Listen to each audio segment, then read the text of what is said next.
Ya, terima kasih Pak Dedi yang saya hormati. Saya ingin bertanya tentang Citarum lah ya, sesuatu yang dekat dengan kita.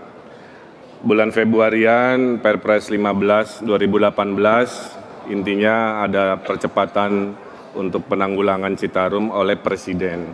Ini menandakan selama 5 tahun selama ini progres dan kemajuan tidak signifikan sampai harus Presiden turun tangan. Dan menurut saya ini menjadikan sebuah catatan terhadap manajemen. Bahkan pernah ada janji 2018 bisa diminum oleh manusia, tapi ternyata kenyataannya tidak. Jadi kira-kira kok bisa selama 5 tahun sampai harus Presiden Republik Indonesia mengambil alih manajemen pengelolaan lingkungan Citarum? Kang Emil, ini masalah pengetahuan Anda yang kurang sebetulnya.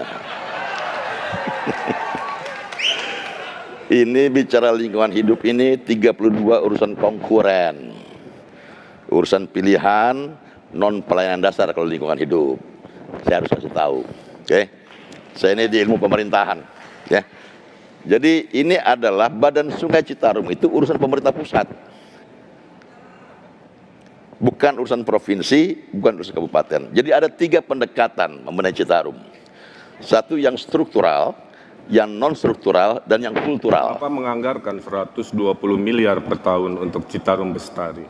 Per hari ini belum bestari, belum bisa diminum, Pak. Tetapi sampah yang dari kota Bandung berkurang saat ini. Oh, karena tugas wali kotanya bertugas dengan baik, Pak. Tapi banjir. Bapak bilang sampah berkurang.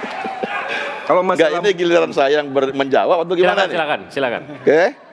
Saya sedang assessment sebetulnya. Beliau ini ahlinya di mana? Nanti kalau saya jadi gubernur, ini salah satu bisa jadi konsultan saya nanti. Jadi ini Citarum. Jadi Badan Sungai Citarum itu bukan urusan provinsi, Kang Emil. Ya, harus belajar kembali Anda tentang bagaimana Undang-Undang 23 tahun 2014 ya. Tetapi ini adalah urusan yang bisa dilakukan secara vertikal, pemerintah pusat, provinsi dan kabupaten kota. Sebagaimana halnya banjir Bandung. Nggak bisa Kang Emil sendiri benahi. Setuju, Pak. Ini harus bersama-sama, oke? Jadi itulah 125 itu hal yang sedikit.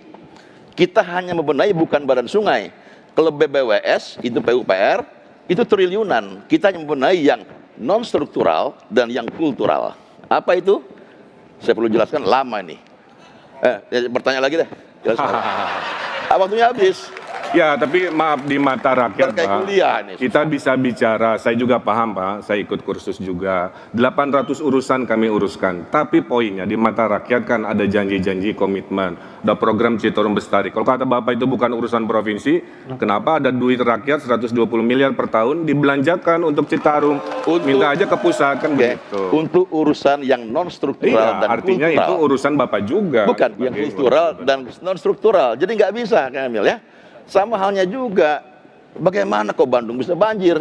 Bagaimana jembatan lain cuma 1 Anda bangun, padahal janjinya 5. Bandung banjir karena gunungnya tidak tinggal uangnya belum selesai. Silakan lanjut. Silakan dilanjut. Tinggal. Kalau saya belum selesai ngomong duluan gimana? Ya Kang Deddy. Ya baik. Menurut saya persoalan Citarum itu kan persoalan kita bersama. Ya, hangat Pak Deddy. Persoalan kita bersama bukan hanya persoalan provinsi, persoalan pusat, kabupaten, kota, sampai tingkat kelurahan. Yang penting bagi kita adalah hari ini mari kita benahi Citarum dari mulai Gunung Wayang sampai Jatiluhur. Dan saya memulai Jatiluhur pembenahan dari sekarang. Terima kasih. Oke. Baik.